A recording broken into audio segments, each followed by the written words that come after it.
मुझे बचा लो, ये मुझे ले जाएगा।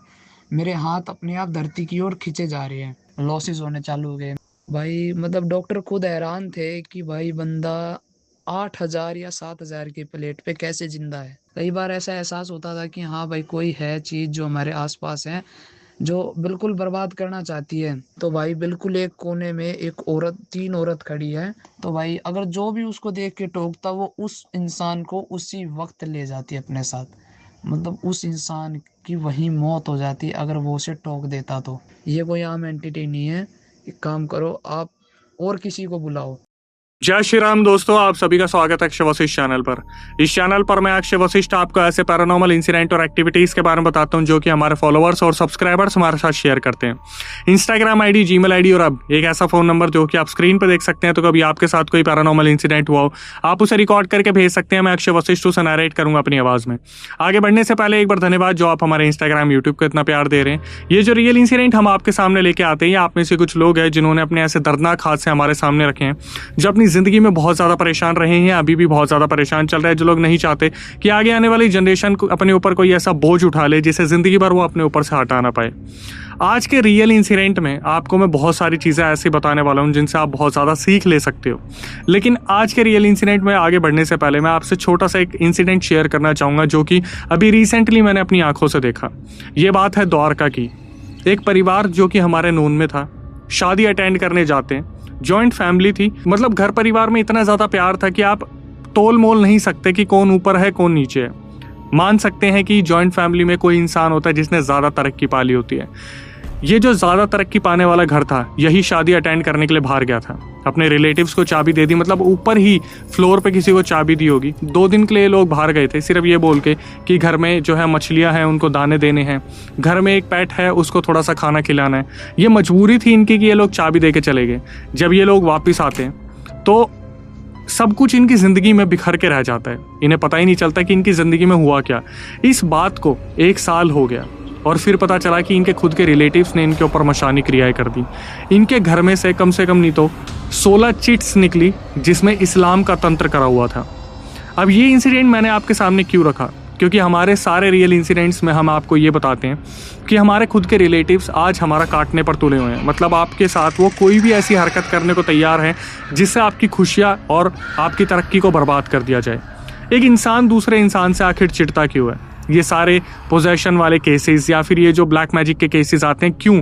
क्योंकि एक इंसान जो आपके साथ बहुत ज़्यादा करीब दिखाने की अपने आप को कोशिश करता है, वही आपका सबसे बड़ा दुश्मन होता है। आज का पूरा रियल इंसिडेंट इसी चीज़ पर आधारित है।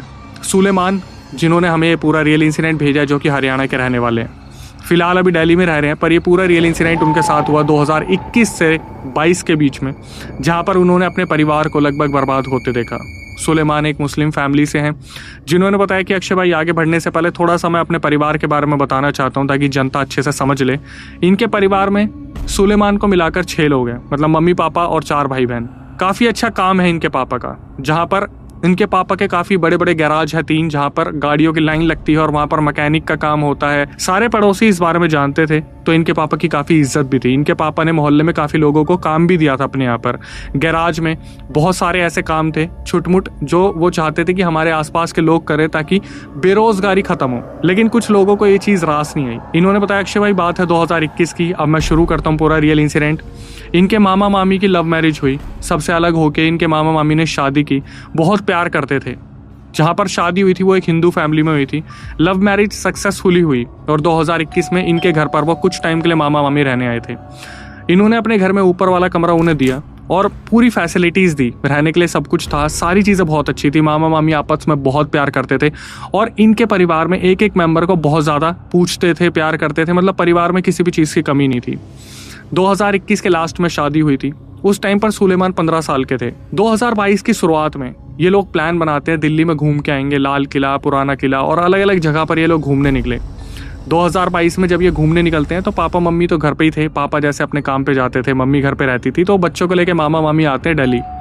अब इस टाइम पर मामा जी कुछ चीज़ें ऑब्जर्व कर रहे थे कि मामी का रवैया आते ही यहाँ पर दिल्ली में बदल गया। ऐसा लग रहा था जैसे उनके अंदर कोई और ही पर्सनैलिटी आ गई। मतलब ये लोग जब बस में घूम रहे थे तो मामी जी की नज़र पड़ती है कंडक्टर के साइड में एक सीट जो कि खाली थी, वहाँ पर कोई नहीं बैठा था, लेकिन मामी घूर के उस सीट को देख रही थी। और मामा अजीब तरीके से उन्हें देख रहे थे कि ये खाली सीट को क्यों घूर रही है। लेकिन उस टाइम पर जो इशारा मिला उसको कोई भी नहीं समझ पाया, और आगे जाके वो चीज़ किस तरीके से दरिंदगी तक आ गई ये चीज़ किसी को मालूम ही नहीं पड़ी। दिल्ली से ये अलग अलग लोकेशन घूमकर, जैसे India Gate, Lotus Temple, Akshardham और पुराना किला, लाल किला घूमकर जब ये हरियाणा में वापस आते हैं तो जो मामा थे इन्होंने इनके पापा से बात की और उनके सामने गुहार लगाई कि एक काम करता हूँ, मैं भी कुछ काम खोल लेता हूँ अपना। तो इनके पापा ने बोला कि आप एक काम करो, मेरे साथ ही मेरे गैराज को ज्वाइन कर लो और आप ऊपर ही रहो, घर पे जाके क्या करोगे, मतलब घर पे जितने भी हैं उन लोगों को पैसे की बहुत ज़्यादा ज़रूरत होती है, तो आप यहाँ से कमाओ और घर पर पैसे भेजो। तो इनके मामा इस डिसीज़न से बहुत ज़्यादा खुश थे। ऊपर वाला कमरा मामा मामी को मिल गया था और काम काज में अब कोई दिक्कत नहीं थी, क्योंकि घर के लोग जब काम में इन्वॉल्व हो जाते हैं तो थोड़ी टेंशन कम हो जाती है। धीरे धीरे काम में बढ़ोतरी होने लगी और फिर इन्होंने इस चीज़ को डिसाइड करा कि यार हमारा जो घर है हम उसे तोड़ के थोड़ा सा बड़ा घर बनवाना चाहते हैं। तो जब बड़ा घर ये लोग बनवा रहे थे, ये लोग शिफ्ट हो गए रेंट पे, और बड़ा घर बनवाते टाइम जैसे मामा रहते थे वहाँ पर, कभी कभार पापा रहते थे वहाँ पर, ऑफिस से थोड़ा सा स्पेस ले लिया था, जो इनके गैराज थे, जो 3 बड़े बड़े गैराज थे, वहाँ से स्पेस लेकर ये लोग घर बनता हुआ देखते थे। हालांकि घर जो है वो ठेके पे दे रखा था, ठेकेदार उसे बनवा रहा था। तो काफ़ी दोस्त आते थे मिलने वाले। इनके पापा के एक बहुत करीबी दोस्त थे जो मिलने आए थे। घर बनता देखने के बाद उन्होंने काफ़ी तारीफ की, और वो जो दोस्त थे वो बहुत कम आते थे मिलने के लिए, मतलब ज़्यादातर वो कॉल पे अवेलेबल रहते थे। और सुलेमान ने ये चीज़ मेंशन की कि भाई मैं काफ़ी हैरान था, क्योंकि पापा उन अंकल को काफ़ी टाइम से बुला रहे थे, सालों से बुलाने की कोशिश कर रहे थे, लेकिन वो दोस्त तभी आए जब हमारा घर बन रहा था। और घर देखने के बाद उन्होंने काफ़ी तारीफ़ की, हमारे लिए छोटा मोटा सामान दिया जैसे खाने पीने का था, तो हम सब काफ़ी एंजॉय कर रहे थे। अब आगे बढ़ने से पहले एक चीज़ मैं आपको बता देता हूँ कि ये पूरी फैमिली नॉन बिलीवर्स की है। मामी जी जो आई थी वो एक हिंदू फैमिली से आई थी, तो उनको इन सब चीज़ों पर बहुत ज़्यादा भरोसा था। और सुलेमान की जो मम्मी थी वो भी सुलेमान को शुरू से इन भूत प्रेतों की कहानियों के बारे में बताती आई थी कि कैसे मुस्लिम्स में जिन जिन्नात जो है इंसानों के पीछे पड़ जाते हैं। धीरे धीरे वक्त गुजरता गया और 2022 में अचानक से परिवार में चिड़चिड़ाहट जो है शुरू हो गई। चिड़चिड़ाहट के बदले जो सुलेमान की मम्मी जी थी उनकी हेल्थ बहुत बिगड़ने लगी। उनकी हेल्थ अचानक से ऐसे बिगड़ने लगी कि किसी को कुछ समझ ही नहीं आ रहा था कि उनको हो क्या रहा है।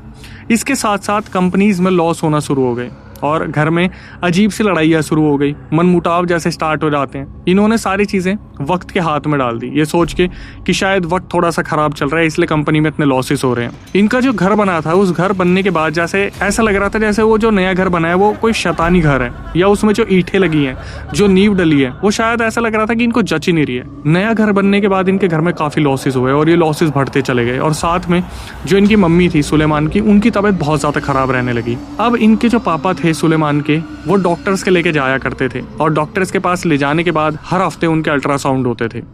अल्ट्रासाउंड में कोई भी चीज़ नहीं निकलती थी, लेकिन एक चीज़ को देख के डॉक्टर जो बहुत ज़्यादा हैरान थे कि इनके मम्मी के जो प्लेटलेट्स थे वो 7,000 से 8,000 आ गए थे।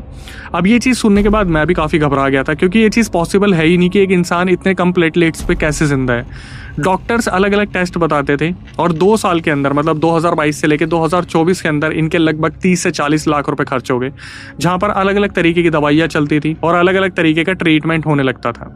अब इन सब चीज़ों में क्या होता था, जो मामी जी थी और जो मम्मी जी थी, इनमें अलग अलग तरीके की झलक दिखने लगी, जैसे इनके ऊपर कोई पोजेशन आ जाता था। इनकी मम्मी हालांकि ज़्यादातर बेड पर रहा करती थी। सुलेमान ने अपनी मम्मी के बारे में बताया कि अक्षय भाई, मेरी मम्मी की जो खासियत थी ना कि वो कितनी ही दर्द में हो, लेकिन जैसे एक माँ का स्वभाव होता है कि वो अपने घर वालों को पता नहीं चलने देती, मेरी मम्मी हमेशा मुस्कुराती रहती थी। और ये चीज़ मेरे रिलेटिव्स देख के बहुत हैरान होते थे कि एक इंसान जिसकी तबीयत इतने टाइम से ख़राब है वो मुस्कुरा कैसे रहे। लेकिन इन्हें इस चीज़ का पता नहीं था कि अभी जो तूफान आने वाला है ये सिर्फ उससे पहले की शांति है। मम्मी जी की इस हालत को देखकर बहुत सारे ऐसे रिलेटिव्स थे जो चाहते थे कि ये लोग इतना पैसा जहाँ पर हॉस्पिटल में इन्वेस्ट कर रहे हैं वहाँ पर थोड़ा सा पैसा लगा के किसी तांत्रिक या किसी मौलाना को दिखाएं। तो बहुत सारे रिलेटिव्स थे जिन्होंने सुलेमान के पापा को ये बोला कि आप किसी मौलाना को दिखाइए, किसी मौलवी को दिखाइए, क्योंकि इनकी मम्मी की जो हालत है और जो परछाइयाँ अलग अलग दिखती हैं वो शायद आपके घर को बर्बाद करने के लिए काफ़ी है। इनके पापा ने फिर भी भरोसा नहीं किया इन सब ऊपरी चीज़ों पर, क्योंकि इनके पापा बहुत बड़े नॉन बिलीवर थे।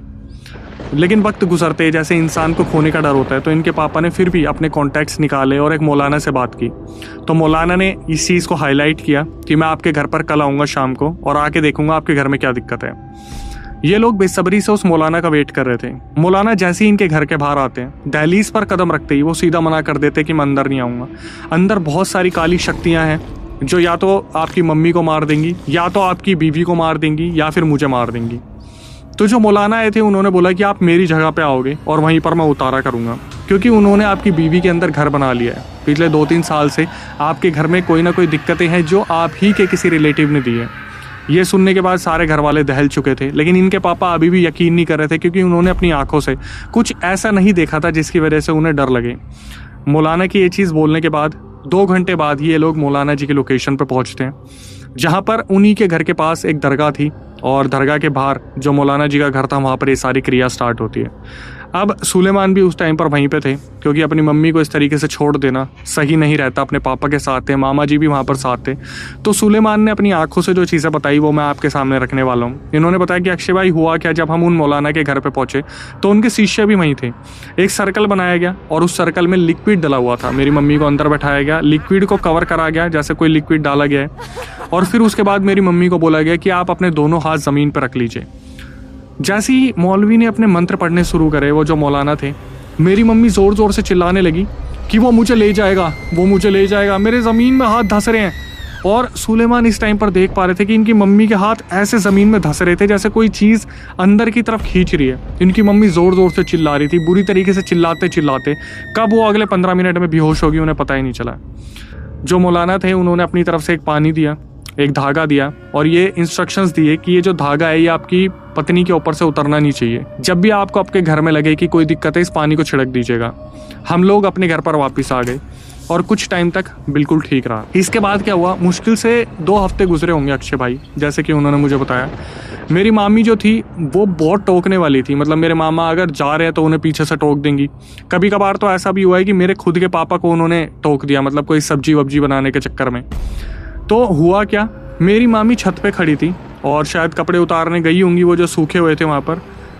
उन्हें 3 औरतें दिखी जो आपस में बात कर रही थी। अब सुनने के बाद ऐसा लगता है कि यार ये 3 औरतें हमारी छत पे कहाँ से आई। तो इनकी जो मामी जी थी उनको टोकने की आदत थी, लेकिन जब वो पूछने जा रही थी तो उनके मुंह से कोई शब्द नहीं निकला। अपनी तरफ से वो बहुत कोशिश कर रही थी कि मैं पूछूं इन 3 औरतों से कि ये कौन है और हमारी छत पे कैसे आई। तो वो कुछ बोल ही नहीं पाई और अपने सीधा नीचे आई। और उस रात उन्हें पता नहीं क्या हुआ, उन्होंने अपने हस्बैंड से बात नहीं की, किसी से ही बात नहीं की, मतलब मामा जी से ही बात नहीं की, और वो सो गई।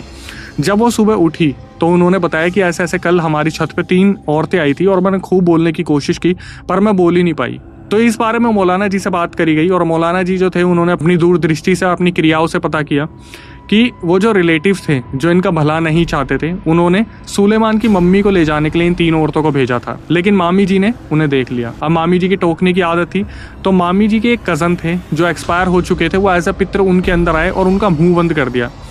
मौलाना ने बताया कि अगर कोई भी उन औरतों को टोक देता तो वो 3 औरतें उसी टाइम जो है लेकर चली जाती, तो आपके घर में जो बहू रानी बैठी है, मतलब मामी जी जो बैठी है, उनके पितरों ने उन्हें बचा लिया। अब इसके बाद क्या हुआ, मामी जी के ऊपर वो पितर आना स्टार्ट हो गए और वो अलग अलग तरीके से बताते थे कि हमारे घर में ये हो रहा है, हमारे घर में वो हो रहा है। एक बार उन्होंने ये भी बताया कि घर के इस कोने में कोई पन्नी गड़ी हुई है और उसके अंदर कुछ है। इसके बाद एक रात की बात है जो आपको मैं बताने जा रहा हूँ। सुलेमान ने बताया कि अक्षय भाई सारे घर वाले बैठे हुए थे खाना खाने के लिए और मामी एक अजीब सी सब्जी बना के लाई और उस सब्जी में ऐसा लग रहा था बाल भी गिरे हुए थे। तो मामा जी ने बोला कि ये क्या सब्जी बना के लाए हो। तो मामी जी ने कोई जवाब नहीं दिया और लाइट कट हो गई उसी टाइम पर और उसी सब्जी से सबने खाना खाया। वक्त गुजरता रहा और मामी जी और मम्मी जी की दोनों की हालत ख़राब होने लगी, लेकिन इनमें जो सबसे ज़्यादा टारगेट हो रही थी वो थी मम्मी जी, सुलेमान की मम्मी जी, जिनका वज़न इतना ज़्यादा गिरने लगा कि वो 60 से 35 किलो पे आ गई। लेकिन इनके पापा जो थे अब इन सब चीज़ों में काफ़ी एक्टिव हो गए थे, क्योंकि इनके पापा ने, सुलेमान के पापा ने अपनी आंखों से जो चीज़ देखी थी कि मतलब अपनी बीवी के अंदर किसी एंटिटी को ऐसे आते देखना जहाँ पर ज़मीन में हाथ गड़ने वाली चीज़ हुई थी, तो इनके पापा ये तो समझ गए थे कि इनकी मम्मी के साथ कोई तो दिक्कत है। और इनके पापा ने एक नया डिसीज़न लिया कि ये जो मौलाना है इनके बस में नहीं है, कोई ऐसा तांत्रिक ढूंढना पड़ेगा, कोई ऐसा तांत्रिक जो बहुत सिद्धि प्राप्त हो या फिर कोई ऐसा तांत्रिक जो इन सब चीज़ों से इन्हें मुक्ति दिला पाए। तो बहुत मुश्किल से 2-3 हफ्ते बाद एक ऐसा तांत्रिक मिलता है जिनके बारे में इन्होंने कहीं से सुना था, और वो तांत्रिक अपनी सारी अच्छी चीज़ों के लिए जाने जाते थे। मतलब उनके पास जो सिद्धि थी, अगर वो ठीक कर पाते थे तो भी बता देते थे और नहीं ठीक कर पाते थे तो भी बता देते थे। उन तांत्रिक को घर में बुलाया गया और वो जैसे ही तांत्रिक घर में आते और वो इधर उधर देखते और साफ बता देते कि आपके घर में बहुत ज़्यादा प्रभाव है इन सब चीज़ों का, मतलब एंटिटीज़ आपके घर में घूमने लग रही हैं। लेकिन इनका जो सबसे बड़ा क्वेश्चन था कि जब घर बना था तो वो किलवाया गया था, तो ये सब कैसे हुआ। तो जो तांत्रिक आए थे उन्होंने साफ साफ बता दिया कि आपने घर को किलवाया था, लेकिन किसी ने खुलवा दिया, किसी ने जो कीला हुआ घर था उसे खुलवा दिया। अब ये सब सुनने के बाद ये लोग काफ़ी हैरान हो गए थे। तो तांत्रिक जो आए थे उन्होंने सबसे पहले जो सुलेमान के पापा थे उन्हें बोला कि आप एक काम कीजिए, दारू की एक बोतल लेके आइए, अभी मैं देख लेता हूँ अपनी तरफ से क्या कर सकता हूँ।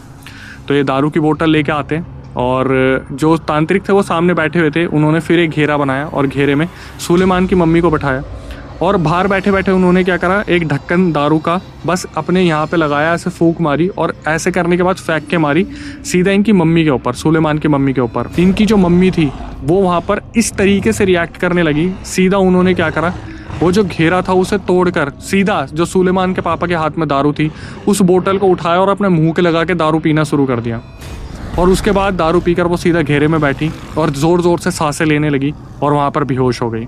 वो जो तांत्रिक थे वो समझ गए थे कि ये मेरी शक्तियों से बाहर है। उन्होंने सीधा सुलेमान के पापा को बोल दिया कि देखिए मैं एक चीज़ बता देता हूँ, ये मेरे समझ से बाहर है, मतलब मैंने ये घेरा बनाया था, ये सुरक्षा घेरा तोड़कर अगर कोई एंटिटी बाहर निकल गई इसका मतलब ये मेरे हाथ में नहीं है। तो आप जितनी जल्दी हो सके मेरे से ऊपर दर्जे का कोई तांत्रिक आप देख लो, क्योंकि मुझे इतना पता है कि मुश्किल से इनके पास 2-3 महीने का टाइम है, वो जो एंटिटीज़ है इन्हें लेके चली जाएगी। और वो ये बोलकर वहाँ से उठ के निकल गए, उनकी दक्षिणा भी उन्हें दे दी गई थी। अब ये सब होने के बाद जो मामी जी थी उनके ऊपर जो थे कज़न आ गए और कज़न आके बोलते कि ऐसे ही चलता रहा तो सब ख़त्म हो जाएगा, हमारे घर में बहुत कुछ हो रहा है, हमारे घर में बहुत कुछ गड़ा हुआ है। और ये बोलने के बाद वहाँ से चले गए।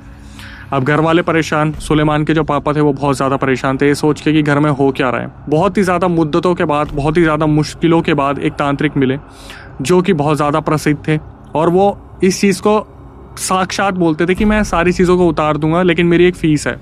उन्होंने इनके सामने अपनी फ़ीस रखी कि मैं 20,101 रुपये लूँगा लेकिन आपके घर में सब कुछ ठीक कर दूँगा।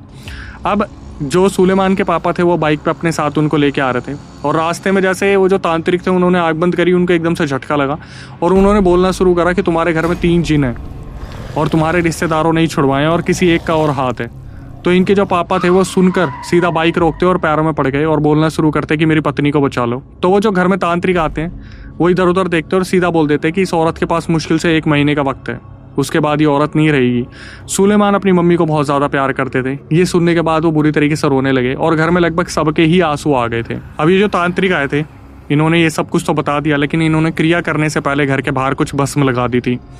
जब ये घर में आए तो ये देख पा रहे थे कि ऊपर नीचे हर तरफ जो है वो 3 जिन घूमने लग रहे हैं, उछलना कूदना कर रहे हैं। और यहाँ पर ये सीधा बोलते हैं कि मुझे अब यहाँ पर अपनी क्रिया करनी पड़ेगी। तो इनके मम्मी को दोबारा घेरे में बैठाया जाता है और वहाँ पर फिर एक यज्ञ शुरू किया जाता है। वहाँ पर जब यज्ञ चल रहा था तो वो जो अग्नि थी जहाँ पर आहुति दी जा रही थी, वो जो तांत्रिक आए थे वो उस आहुति में हाथ डालते और उसमें से कुछ काला काला निकालते। उन्होंने 2 मटके रखे हुए थे, एक मटका राइट में एक लेफ्ट में। राइट वाले मटके में निचोड़ते फिर लेफ्ट वाले मटके में निचोड़ते, दोनों में लिक्विड गिरता और सुलेमान की धड़कनें धड़क रही थी क्योंकि मम्मी जो थी वो उस टाइम पर ऐसे तड़प रही थी कि उनके अंदर का पोजेशन बिल्कुल ऊपर आ चुका था। ये पूरी क्रिया इस तरीके से चलती रही जहाँ पर यज्ञ 3-4 घंटे तक चलता रहा। उसके बाद वो जो राइट वाला मटका था वो मटका तांत्रिक ने सुलेमान के पापा को दिया और बताया कि रात को आपको एक जगह, कहीं सुनसान जगह पर गाड़ के आना है और दूसरा जो मटका है इस मटके को आपको किसी चलती नदी में बहा देना है। तो यही हुआ। पहले तो रात हुई तो अकेले जाना था, तो तांत्रिक ने ये भी बताया था पीछे से आवाज़ आए तो आपको देखना नहीं है। तो सुलेमान के पापा उस मटके को गाड़ के आए और दूसरा जो मटका था उसे वो जो नदी, मतलब कोई नहर आसपास से निकल रही थी सोनीपत के पास, वहाँ पर विसर्जित कर दिया। अब ये लोग अपने घर आ गए। अब ये जो तांत्रिक आए थे इन्होंने रक्षा के लिए एक कपड़ा दिया था इनकी मम्मी को और बताया था इस कपड़े को हाथ पे बांध के रखना। और सारी क्रिया होने के बाद ये जो है वहाँ से चले जाते हैं जो तांत्रिक थे। कुछ पानी दिया, एक कपड़ा दिया और पानी को हमेशा घर में छिड़कने को बोला गया था। मुश्किल से 2 रातें गुजरी थी। तीसरी रात इनके जो पापा थे सुलेमान के, वो अपनी कंपनी में गए ये देखने के लिए कि कितना लॉस हुआ है, कितना प्रॉफिट हुआ है, और फ़ोन वो अपना गलती से घर पे भूल गए। सुलेमान ने बताया कि अक्षय भाई हमारी मम्मी 2 रातों से आराम से सो पा रही थी। तो तीसरी रात क्या हुआ, ये लोग अपने घर पे बैठे हुए थे और सीधा लाइट कट हो गई, मतलब वहाँ पर लाइट चली गई और जो मामी जी बैठी हुई थी उनके अंदर उनके कज़न आ गए और वो बोलते हैं कि 2 रातों में वो इस औरत को लेकर चले जाएंगे, वो वापस आ गए हैं। तो सुलेमान पूछते कि आप क्या बोल रहे हो? तो बताते उस मटके को किसी ने बाहर निकाल दिया। जितनी जल्दी हो सके उन तांत्रिक को दोबारा बुला लो, जितनी जल्दी हो सके बुला लो और मैं रक्षा करूँगा। अब जो तांत्रिक थे उनको बुलाया गया। पापा जी को इस टाइम पर फोन करे जा रहे थे, लेकिन फोन घर पे पड़ा था और इन्हें ये चीज पता ही नहीं थी। कहीं फोन जैसे साइलेंट पे पड़ा था, कंपनी में फोन मिलाया तो जो मजदूर जिसके पास फोन था वो आया नहीं था। अब इनके पास इतना वक्त नहीं था कि ये वहां पर कंपनी में जाए और वहां से गैराज से इनको बुला के लेके आए। तो मामा जी फटाफट जाके तांत्रिक को पहले लेके आए। दो ही ऑप्शन थे, तो पापा को लाओ या तांत्रिक को लाओ। तो पहले तांत्रिक को लाया गया। तो जो तांत्रिक आए थे उन्होंने अपना सर पकड़ लिया और वो बता रहे कि कपड़ा ऊपर छूट गया, तुम्हारी मम्मी नीचे है, मैंने बोला था कपड़े को अपने से अलग मत होने देना, और वो जितने भी जिन है वो ऊपर बैठे हुए हैं उसी कमरे में जहाँ पर तुम्हारी मम्मी नहा के आई थी। इनकी मम्मी नहाने गई और ऊपर वाले बाथरूम में उस कपड़े को छोड़ दिया और खुद आके नीचे लेट गई। कपड़ा अलग होते ही वो तीनों जिन जो थे वहाँ पर आ चुके थे। अब सबसे बड़ा जो टास्क था कि जो मामी जी बैठी थी उनके अंदर वो उनके जो कज़न आ रखे थे वो बार बार बता रहे ये रे यहाँ पानी मारो। तो सुलेमान वहीं पानी मारते, फिर इधर पानी मारते, फिर उधर पानी मारते। तो तांत्रिक ने बताया कि भाई ऐसा है कि किसी को ऊपर जाना पड़ेगा और उस कपड़े को लाना पड़ेगा। जब तक कपड़ा नहीं आएगा तब तक इनकी मम्मी मौत के मुंह में ही जूझती रहेंगी। तो मामा जी बोलते हैं मैं जाऊँगा, लेकिन सुलेमान बोले कि मैं जाऊँगा। तो जो तांत्रिक थे उन्होंने बताया कि अगर 2 जने गए तो किसी एक की बलि चढ़ जाएगी। तो मामा जी जो थे वो रुकते हैं वहाँ पर, क्योंकि इनकी मम्मी जो थी वो बुरी तरीके से तड़प रही थी। सुलेमान ने बोला कि मैं जाऊँगा तांत्रिक जी, और मैं ऊपर से कपड़े को लेके आऊँगा। इन्होंने क्या करा, अपने फ़ोन में टॉर्च जलाई क्योंकि लाइट जा चुकी थी। जब ये ऊपर चढ़ना शुरू करते तो ऊपर से आवाज़ें आ रही थी, और सुलेमान खैर नॉन बिलीवर थे, लेकिन एक बच्चा जो 15-16 साल का होगा उसके अंदर डर तो बैठ ही जाएगा। ये ऊपर जाते डरते डरते इन्होंने देखा कि कपड़ा लेने जाना था, लेकिन घर में जितने भी कपड़े थे ऊपर वाले कमरे में या फिर आगे पीछे थे सब फैले हुए थे। इन्हें कुछ ढंग से दिखाई नहीं। ये पीछे मुड़े, जैसे ही इन्होंने पीछे मुड़ के उस तरफ देखा दोबारा कपड़े वालों की तरफ, इनका गला किसने पकड़ा और सीधा सुलेमान को गला पकड़ के हवा में टांग दिया। सुलेमान बार बार चिल्लाने की कोशिश कर रहे थे, उनकी आवाज़ नहीं निकली। वहाँ पर जो जिन थे उन्होंने क्या करा, सुलेमान के यहाँ पर ऐसे नाखून मारा और वहाँ से रक्त बहने लगा। उस टाइम पर सुलेमान की कब आँख लग गई, मतलब वो बेहोश हो गया, पता ही नहीं चला, और सुलेमान को उन एंटिटीज़ ने ज़मीन पर गिर दिया। नीचे जो तांत्रिक थे वो अपने यज्ञ कर रहे थे शांत करने के लिए, और वो बार बार ऊपर देख रहे थे कि आए क्यों नहीं। तो उन्होंने चिल्ला के बोला कि बच्चा अभी तक आया क्यों नहीं है, वो ऊपर कैसे रुक गया। तो जो मामी जी थी उनके अंदर फिर दोबारा उनके कज़न आ गए और वो चिल्ला के बोलते कि अपनी कुरान उठाओ, अपने सीने से लगाओ, ऊपर जाओ। उस बच्चे को घेर लिया उन एंटिटीज़ ने। तो मामा जी कुरान पकड़ते और भागते ऊपर, तो सीधा देखते सुलेमान वहाँ बेहोश पड़े। सुलेमान को उठाते हैं, नीचे लेके आते हैं। उसके बाद मामा जी जब ऊपर गए कुरान पकड़ के, तो उन्होंने देखा कपड़ा वहाँ पड़ा है, तो वो अपने साथ कपड़ा लेके आए। नीचे आए तो वो कपड़ा जो है इनकी मम्मी पे बांधा गया, और वो जितने भी वहाँ पर जिन बैठे थे उनके चिल्लाने की आवाज़ आ रही थी। ऊपर जितने भी थे, तांत्रिक ने अपना यज्ञ शुरू करा और फिर दोबारा रक्षा कवच बनाना शुरू करा उस घर में। उस घर को कीला गया, तो उस घर को अच्छी तरीके से बांधा गया। और वो जो तांत्रिक थे जब तक ये सब कुछ कर रहे थे, इतने में इनके पापा आ गए। अब इनके पापा ने देखा और वो बुरी तरीके से डर गए, क्योंकि इस टाइम पर सुलेमान की जो तबीयत थी वो बहुत ज़्यादा ख़राब थी। हाथ में कट, जिसकी फ़ोटो अभी आप देख सकते हैं। इस फोटो को अगर आपने देख लिया, यही वो कट था जो जिन्होंने दिया था। और उस टाइम पर इनके पापा सीधा बोलते सुलेमान हॉस्पिटल चल बेटा, और सुलेमान अपनी मम्मी की तरफ देख के बोले थे नहीं मम्मी ठीक हो गई, मुझे मम्मी के पास रहना है। वो कपड़ा बंधते ही मम्मी बिल्कुल ठीक हो गई थी, लेकिन ये जो तांत्रिक थे इन्होंने साफ साफ बता दिया कि आज रात तो सब कुछ टल गया है, कल जितनी जल्दी हो सके इन्हें अजमेर शरीफ लेके चले जाओ, वहाँ पर जाके इन्हें शांति मिलेगी। यहाँ पर ये चीज़ें इसी तरीके से चलती रहेगी, क्योंकि आपके घर में आपके रिलेटिव्स हैं जो टाइम टाइम पर कुछ ना कुछ कर रहे हैं। तो तांत्रिक ने बताया कि कौन है, लेकिन फिर भी इन्हें भरोसा नहीं हुआ, क्योंकि 2 नाम आए थे। एक तो इनके सबसे खास दोस्त का, जो बहुत कम इनके घर में आता था, जो बुलाया गया था। दूसरा इनके आसपास जो इनकी ताई रहती थी। तो ताई मतलब सुलेमान की ताई, इनके तो बड़े वाले भाई की वाइफ हो गई। तो एक तरफ से इनको तो भरोसा ही नहीं हो रहा था। तो जो तांत्रिक आए थे उन्होंने बता दिया कि आप एक काम करो, आप जब अजमेर शरीफ जाओगे तो वहाँ पर आपको यकीन दिला दिया जाएगा। अब इसके बाद क्या हुआ, इनकी हालत में सुधार आया कपड़ा बनने के बाद, और इन सब चीज़ों को टल्ला देते हुए 1 महीना निकल गया जहाँ पर अजमेर शरीफ जाना था, क्योंकि हेल्थ से बहुत ज़्यादा कमज़ोर हो गई थी। इनकी मम्मी 35 किलो वेट आ गया था। खुराक दे दे के उनको इस लायक बनाया गया कि अजमेर शरीफ ले जाए जाए। उस टाइम पर सुलेमान जो थे वो घूमने गए हुए थे। जब इनके मम्मी पापा अजमेर शरीफ गए तो अजमेर शरीफ जाने के बाद एक पानी का पतीला वहाँ पर रखा गया, जहाँ पर कुछ इमेजेस इन्हें फ्लैश हुई, जहाँ पर इनकी ताई दिख रही थी और एक औरत दिख रही थी, जिनसे सारी क्रियाएं करवाई गई थी। तो अजमेर शरीफ के लोगों ने बताया कि देखिए ये है वो औरत जिसने करवाया है। और भाई वो दोस्त भी एक बारी को दिखा जिसने इनका जो है भरोसा तोड़ा था। वो दोस्त इनके पापा का दोस्त था।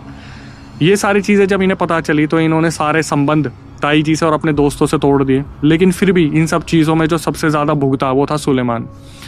अब सुलेमान की जो लास्ट रिकॉर्डिंग आई, उन्होंने बताया कि अक्षय भाई ये जो जख्म है ना, ये मेरे को कभी भी नुकसान दे देता है। मतलब जब मैं सो रहा होता हूँ ऐसा लगता है कि जैसे इस जख्म को कोई फाड़ रहा है। मतलब अब क्या है, सुलेमान जो है उनके ऊपर एक शराब चल रहा है और सुलेमान इन सब चीज़ों से भुगत रहे हैं। उन्होंने बताया कि भाई मैं कुछ नहीं कर सकता, मैं बस अपनी मम्मी को प्यार करता हूँ, अपने पापा को प्यार करता हूँ, भाई बहनों को प्यार करता हूँ, और मैं ये चाहता हूँ कि घर सलामत रहे। क्योंकि वो जो अजमेर शरीफ में लोग बैठते हैं, उन्होंने बताया कि इनके पापा के जो दोस्त हैं, मतलब जो पापा के दोस्त आए थे उसकी बीवी डायन है, अगर आप ज़्यादा पंगे लोगे तो वो और ज़्यादा कर सकती है। तो मतलब इस पूरे केस में, इस पूरे रियल इंसिडेंट में कितने लोग मिले हुए हैं, ताई जी, उनके जो हस्बैंड है वो, मतलब साक्षात भाई, फिर दोस्त की बीवी डायन, सिर्फ किस लिए, क्योंकि इनके पापा के 3 गैराज है। लेकिन सुलेमान ने आज भी बताया कि अक्षय भाई मैं कहीं जाता हूँ, जैसे मैं पहाड़ों वाली ट्रिप पे गया था अपने दोस्त के साथ, तो वहाँ पर भी मैंने एंटिटी देखी, और आज के टाइम पर मैं किसी भी नेगेटिव जगह जाता हूँ तो मुझे ऐसे ही एंटिटी दिख जाती है। 2025 आ गया, 1 साल से इनका इलाज चल रहा है, बट उस चीज़ का कोई भी ट्रीटमेंट नहीं है। ये क्रीम लगा ले, कुछ भी लगा ले, पर अभी भी इनका हाथ उसी तरीके से चलता है। आज तक ये उस चीज़ से जूझते आ रहे हैं। इसके बाद आप खुद सोचिए, जब हम जिन की बात करते हैं, डायन की बात करते हैं, प्रेतनी की बात करते हैं, पिशाचनी की बात करते हैं, तो आप किन लोगों पे भरोसा कर रहे हैं? Moral of the story conclusion में जहाँ पर आप अपने दोस्त पे भरोसा कर रहे हो, जैसे कि मामी के अंदर जो मामा आते थे वो बताते थे ये हमारे घर में कुछ गड़ा हुआ है, हमारे घर में कुछ गड़ा हुआ है, तो इनके जो दोस्त आए थे वो काली पन्नी में कुछ टोटका करके लेके आए थे, उन्होंने वो इनकी नींव में डाल दिया। जो ताई जी थी वो भी कुछ नींव में डाल के चली गई जब घर बन रहा था। तो इस तरीके से इनके घर में ये सारी चीज़ें बनी रही। फिर जब तांत्रिक आए तो उन्होंने एक एक करके सारी चीज़ें निकलवाई और फाइनली उन सब चीज़ों से मुक्त हुए, जहाँ पर सुलेमान तो अभी भी उन सब चीज़ों से जूझ रहे हैं। तो यहाँ पर आप moral of the story conclusion में समझ सकते हैं कि आप किस पे भरोसा करेंगे, किस पे नहीं करेंगे। सब आपके दुश्मन है, सिर्फ आपके घर वाले आपके हैं, और जब आप आगे बढ़ते हो ना तो सब आपको पीछे खींचते हैं।